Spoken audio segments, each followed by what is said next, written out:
Assalamualaikum warahmatullahi wabarakatuh. Bismillahirrahmanirrahim. Wassalatu wassalamu ala Rasulillah wa ala alihi washabihi wa mawalah. La haula wala quwata illa billah. Subhanallah wa bihamdi adada khalqihi wa ridwan nafsi wa zinata arsy wa midada kalimatihi. A'udzu billahi minasyaitonir rajim. Bismillahirrahmanirrahim. Ya ayyuhalladzina amanu taqullaha wa kunu ma'as shadiqin. Amma ba'd. Para syaimin syaimat rahimakumullah, Bapak Ibu sekalian, semoga kita senantiasa insyaallah mendapatkan rahmat, maunah dan keberkahan dari Allah Subhanahu wa taala, khususnya di bulan suci Ramadan ini. Untuk itu mari kita bersyukur sebelum kita melanjutkan ngaji kitab Nasha'ihul Ibad biqauli alhamdulillahirabbil alamin ala kulli halin wa ni'matin, dan bersolawat Allahumma shalli ala sayyidina Muhammad wa ala alihi washabihi. Para saimin saimat, mari kita lanjutkan. Wa qala al muallif fi hadzal kitab wa nawwa bihima bi ulumiha fit darain amin ya rabbal alamin. A'udzu billahi minasyaitonir rajim. Bismillahirrahmanirrahim. Al-Malqalatus Sadisata Asyarah, makalah yang ke-16 dari kitab ini, dari bab yang keempat. An ba'dil hukama anna sya'iral iman arba'ah. Para ulama dan sebagian ahli hikmah, ahli spiritual, beliau mengatakan bahwa sa'airil iman, tanda-tanda keimanan itu, ay alamatun, atau tanda-tandanya itu, atau parameternya orang beriman itu, arba'atun, itu ada 4, minal a'mali, dan semua itu ada tindakan, ada af'alnya, ada perilakunya, dan itu harus menjadi cerminan dari kita sehari-hari.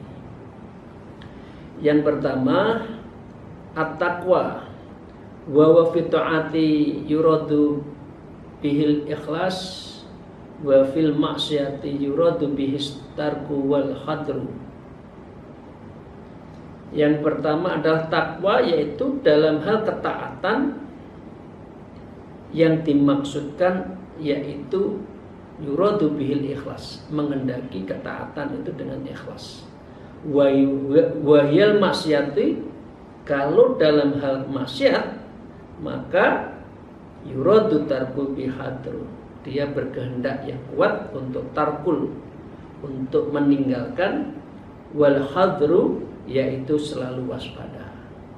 Jadi ciri takwa itu adalah beribadah secara ikhlas dan berjuang sekuat tenaga untuk tarkul maksiat, untuk meninggalkan maksiat.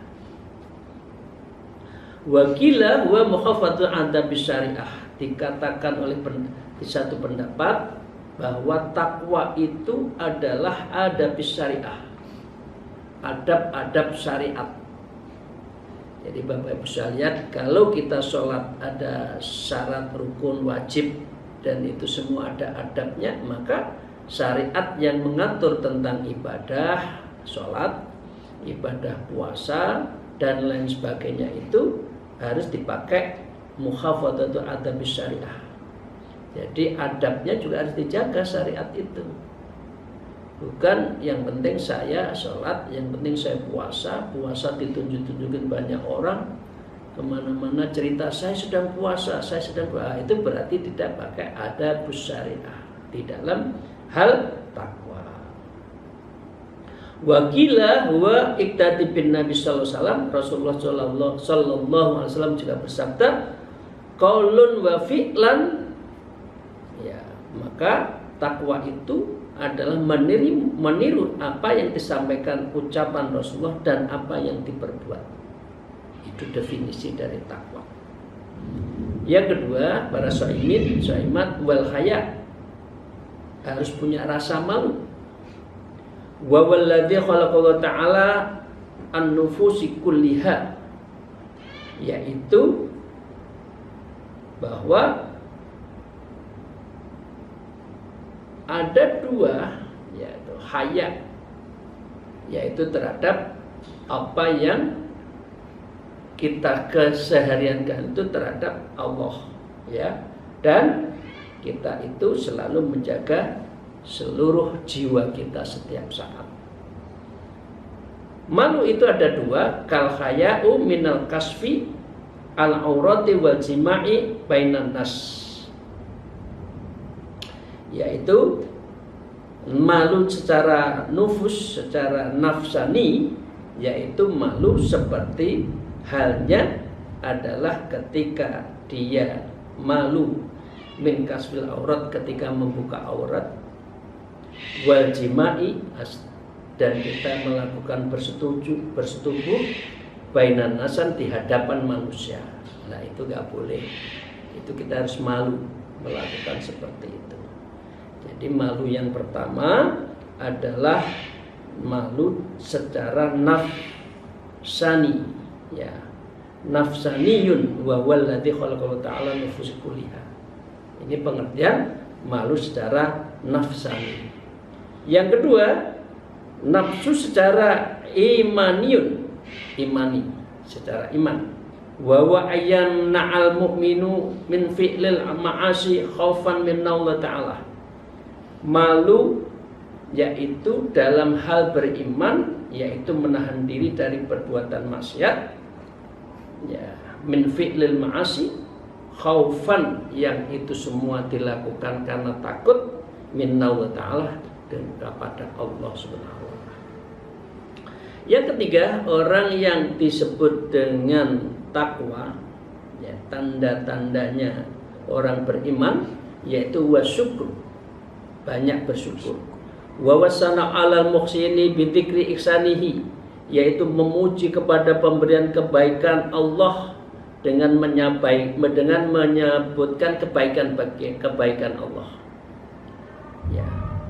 Fal abdu yashkurullah ayunsil alaihi bidzikri ihsanihi, maka seorang hamba yang bersyukur pada Allah, intinya dia harus memuji Allah dan menyebut kebaikan Allah, zikrullah. Misalkan Asmaul Husna disebut ya Allah Rahman, ya Allah Rahim, ya Malik al-Malik, ya Dzal Jalali dan seterusnya sampai ya Sabur, itu ya. Itu semua menunjukkan bahwa kita itu harus banyak berzikir, menyebut nama Allah atas nikmatnya, alladzi wa nikmatun, atas nikmatnya yang Allah berikan pada kita tiada tara. Yang keempat, wasobrun wa tarkus syaqwa minal alamil balwa li ghairi ta'ala, sabar yaitu tidak pernah mengeluh dari derita cobaan yang Allah berikan kepada kita, dan kita selalu selalu ridho terhadap cobaan itu dari Allah. Wa yambaghi lana an tatubi du'a'i tamimid dari bihabibilladzi 'allamahu iyyahu sayyidul khidril sayyiduna Nabiul Khidir alaihissalam.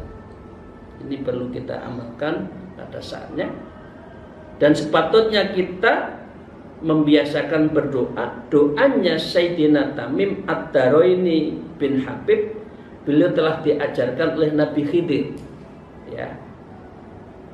Inda ruju'i minal ardi sufla bisababi ahdil jinni iyyahu ilal madinatis syarifah. Jadi Nabi Khidir mengajarkan kepada Sayyidina Tamim, padahal beliau itu, artinya Nabi Khidir itu kewaliannya ditunjukkan sedang di dalam dasar bumi, ya, dengan sebab jin mengambil beliau sampai ke Madinah, kota mulia. Jadi namanya Nabi Khidir, para wali itu kalau pergi satu tempat ke tempat lain itu ya satu deheman, satu langkah sudah sampai Mekah, sampai Madinah. Apa doa Nabi Khidir? Inilah doanya, wa wahada Allahumma qanna'na bima rajaqtana wa'simna min haitsu nahaitana wa la tuhawwisna ila man aghnaitahu anna. Artinya, ya Allah, jadikanlah kami orang yang qanaah. Artinya selalu menerima apa yang Engkau berikan dengan apa yang telah Engkau rezekikan kepada kami, dan lindungilah kami di mana Engkau telah melarang kepada kami. Ya. Jadi rezekinya kita Allah berikan kita qanaah, sedangkan kita ikhlas dalam menjalankan perintahnya dan menjauhi larangannya. Wala tukhawisna ila man aghnaitahu anna. Dan jangan Engkau jadikan kami butuh kepada orang yang telah Engkau jadikan ia lebih kaya dari kami. Jadi beliau tidak dalam posisi mengejar kekayaan. Intinya apa yang diberikan oleh Allah beliau terima, qanaah. Ini yang kedua, doanya beliau, wahsurna fi jumrati ummati sayyidina Muhammad sallallahu alaihi wasallam. Ya Allah, kumpulkan kami dalam rombongan besarnya umat Sayyidina Muhammad Rasulullah sallallahu alaihi wasallam. Yang ketiga, wa bikasihi faskina wa min ma'asika jannibna wa ala taqwa amitna. Ya Allah, dengan gelas kasih sayangmu berikanlah kami minum, dan dari hal yang maksiat, ya, wa min maksiatika janibna, maka jauhkanlah saya dari perbuatan yang maksiat itu, wa ala taqwa amitna, dan atas ketakwaan maka saya amitna, dalam keadaan mati itu kita semua dalam keadaan takwa, husnul khotimah. Yang keempat, walid dzikri alhimna wa min warasati jannati na'im fas'alna was'idna. Ya Allah, kami berzikir, jadikan kami sebagai pelahap dan dari warisan surga naim. Jadikanlah kami pewarisnya, bahagiakan kami ya Allah. Wala tuskina ya dzal jalali wal ikram. Ya Allah, jangan Engkau menjadikan kami celaka, wahai Tuhan yang maha agung, lagi maha mulia. Ini doanya Nabi Khidir. Ya, intinya kita itu takwa, qanaah, dijauhkan dari maksiat, sehingga kita mati itu dalam keadaan takwa, dan kita dijauhkan dari orang yang celaka. Amin ya rabbal alamin. Wa ruwiya annahu sallallahu alaihi wasallam qol, dan diriwayatkan oleh Rasulullah sallallahu alaihi wasallam, Nabi bersabda, qol darwatul imanu arba'u khillan, as-sabru li hukmi war ridha bil qadri wal iksali li tawakkal wal islama li rabbi. Rasulullah bersabda, puncak iman itu ada 4, ya. Darwatul iman arba'atu hilalin. Apa itu? Yang pertama, as-sabru bil hukmi, yaitu taat terhadap as-sabru, sabar terhadap ketetapan hukum.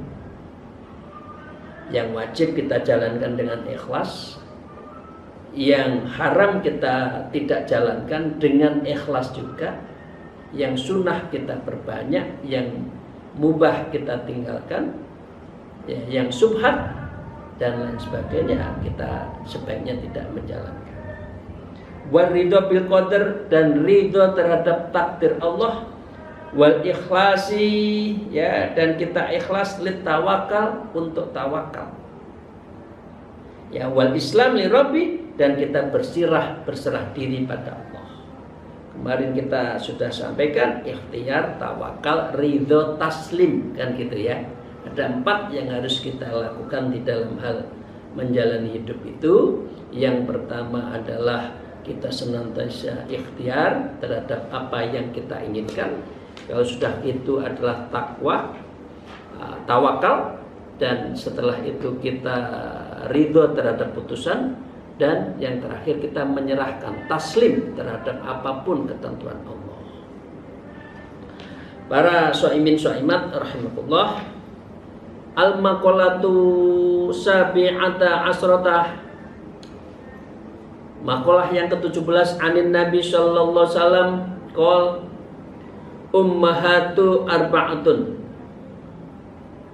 Rasulullah sallallahu alaihi bersabda, induk dari segala induk itu ada 4 minal asya'i, dalam berbagai rumpun. Rumpun yang pertama ummul adwiyah, induk obat. Jami'u dawain wa ma yutadawa, yaitu sesuatu yang bisa kita jadikan obat. Yang kedua wa ummul adab, induk tentang budi pekerti. Wa ya ma'rifatu ma yuhtaju bihi an jami'an wa'id khata', yaitu pengetahuan tentang hal-hal yang kita jaga diri kita dari semua macam kesalahan. Kalau kita mau selamat, maka budi pekertinya harus baik. Yang ketiga induk ibadah wa ya fi'lul mukallafi ala khilafin hawa nafsi ta'dziman li rabbih, yaitu seseorang mukallaf yang menentang nafsunya karena ingin mengagungkan Allah. Nah, ini induk ibadah. Yang ketiga wa ummul amani, induk dari cita-cita. Artinya jam'u amniyatu wa taqdiru husuli syai'in mumtana'i amumkinin, yaitu tentang perkiraan-perkiraan tentang yang akan dijalankan, kemungkinan tentang keberhasilan yang mungkin berhasil mungkin tidak. Nah, itu induk dari semua induk kehidupan kita itu adalah ada 4 itu: induk obat, induk budi keperti, induk ibadah, dan induk cita-cita. Penjelasannya Rasulullah melanjutkan fa ummul adwiyatu qillatul aql, induk obat dari segala induk dari segala obat adalah menyedikitkan makan, qillatul aql, ya. Fa innal istima' minal aqli ma yadurru khairun minal adwiyati likulli da'in, karena sesungguhnya berpantang bermakan apa saja itu sesuatu yang bahaya, baik daripada berobat setelah sakit. Jadi lebih baik berpantang, Bapak Ibu sekalian, jangan semua dimakan. Ya Bapak Ibu sekalian, kan apa yang ada dalam diri kita itu kan hasil dari makanan. Makanannya yang jeroan ya asam urat. Makan yang berlemak maka akan melahirkan kolesterol tinggi. Kalau kolesterol tinggi maka jantungnya bisa kena fat, terbalut dengan lemak, dan itu menjadi bahaya. Karena itu ya menyedikitkan makan itu obat dari segala obat. Yang kedua wa umul adabi qillatul kalam, obatnya dari budi pekerti itu adalah mensedikitkan kalam, bicara, jangan sedikit-sedikit bicara. Ini sama dengan amalan kita di pondok ya, taklilul kalam, taklilul ta'am, kira-kira itu kan. Bakatul kalam tunfil adab, karena banyak bicara bisa menghilangkan budi pekerti. Yang ketiga wa ummul ibadah qillatud dzunub, induk dari segala ibadah adalah menyedikitkan dosa. Fadzunubu tunfil ibadah allati ta'dzimullahi ta'ala, karena dosa-dosa itu menghilangkan ibadah yang merupakan pengagungan kepada Allah Subhanahu wa taala. Ya. Dan induk yang keempat wa umul amanin sabrun. Jadi agar kita itu tidak banyak tulul amal, bercita-cita yang panjang, maka sabar. Wa habsun nafsi anil jazari wasabru amuru minas sabri, yaitu mengekang diri dari kegelisahan, maka sabar itu lebih pahit dari cekokan amru minas sabr. Fasabru amru minas sabr, maka sabar itu lebih pahit daripada ibu-ibu yang sudah sepuh ya. Dulu waktu masih kecil nyekoin anaknya enggak? Ya, cekoin kan? Ya, maaf, mulutnya dicangar gitu, cekoin set, pahit, burtawali lah untuk dulu itu untuk menghilangkan panas dulu kan putrawali. Kalau wetengnya lagi panas kasih kencur, beras kencur dulu itu kan kunir ya, dicekokin gitu dulu. Nah, sabar itu fatsobrun amurru minas sabri. Sabar itu lebih pahit daripada cekokan jamu itu. Fayuqalu bisabri tanalu maturid. Dengan kesabaran engkau akan meraih apa yang engkau inginkan. Wa bittaqwa ya yalinu lakal hadid. Dengan takwa segala besi pun akan lunak. Artinya dengan takwa itu semua yang keras, sulitnya hidup akan bisa diselesaikan. Para sa'imin-sa'imat, selanjutnya wal maqalatus saminatu asrah. Dan makalah yang ke-18, qala alaihi salam, bersabda Rasulullah sallallahu alaihi wasallam, arba'atu jawahir fi jismi bani adam yuziluha arba'atun asya'in.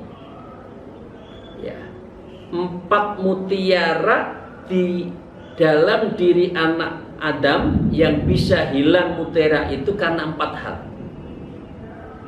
Jadi mutiara yang ada di dalam diri kita itu akan hilang. Waya libasut tibi'atin, dan itu biasanya menyangkut watak. Minas sifatil madmumah, yang menghancurkan mutiara kita itu karena apa? Akhlak yang madmumah. Apa itu?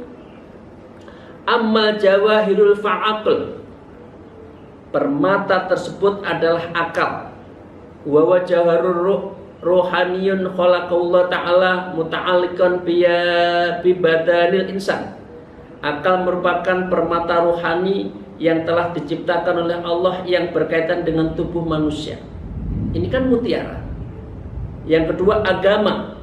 Wa wayad ashabul uqul ila qabuli ma huwa minar rasul, yaitu ajaan orang berakal untuk menerima apa saja yang dari Allah dan Rasul. Yang ketiga wal haya'u amal. Yang ketiga adalah malu.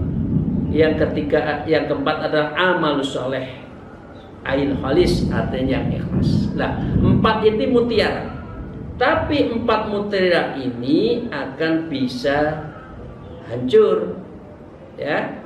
Salah satu ya, ini salah sebagaimana yang disampaikan Nabi kepada Sayyidina Muawiyah, ya Muawiyah, iyyaka wal ghadab, wahai Muawiyah, waspadalah terhadap marah. Fa innal ghadaba yufsidul iman, karena sesungguhnya marah itu bisa merusak iman, ya. Kama yusidu sabru wal asal, sebagaimana buah pahit merusak madu.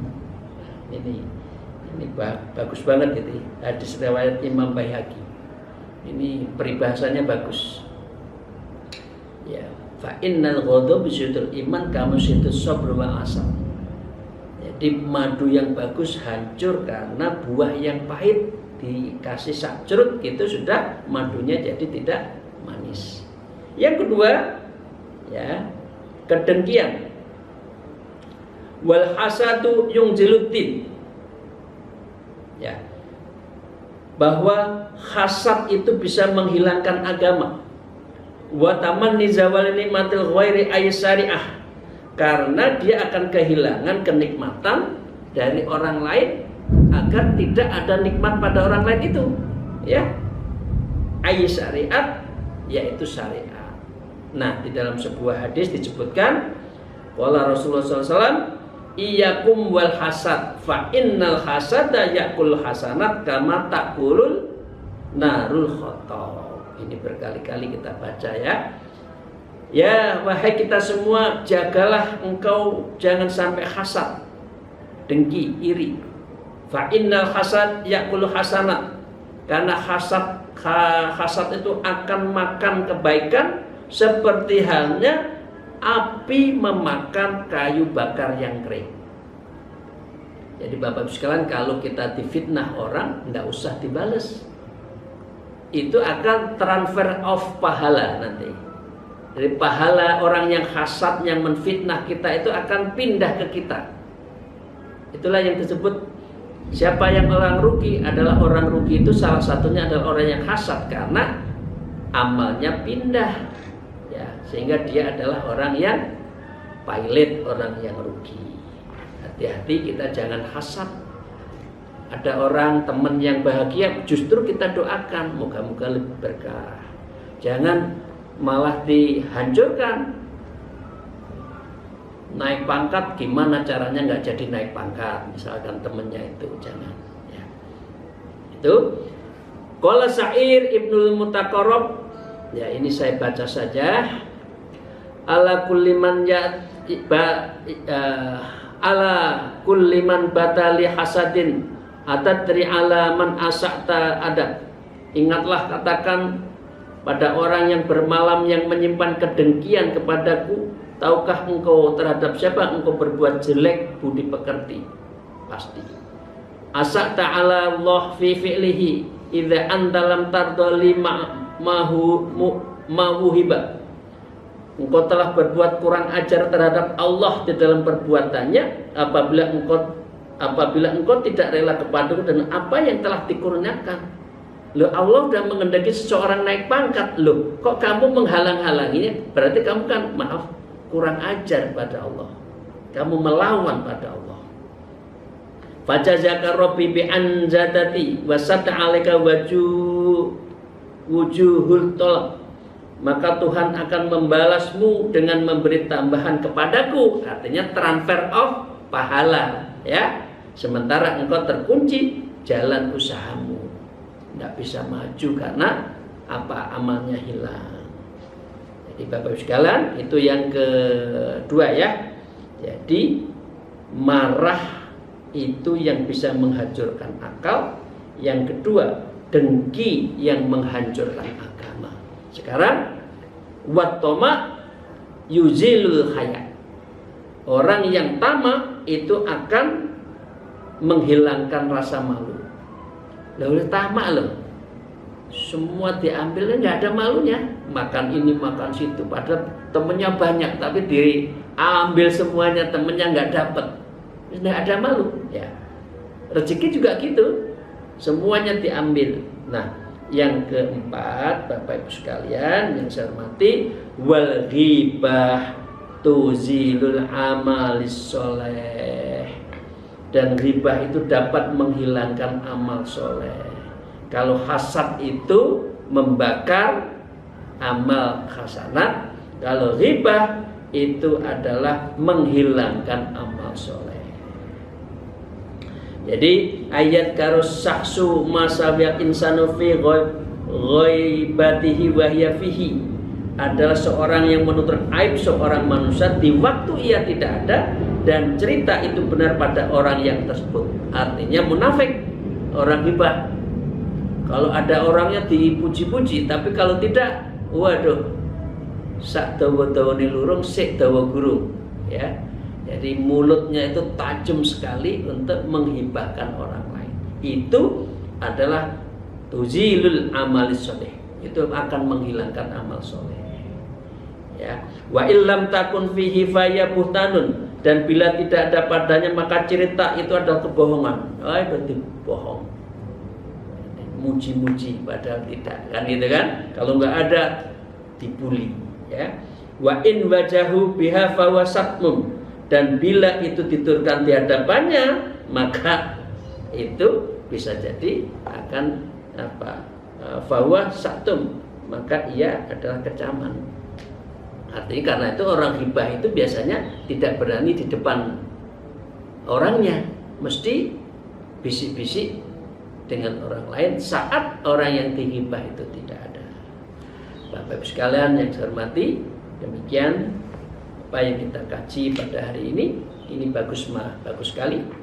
Akal akan hilang karena marah, Mutiara agama akan hilang karena dengki.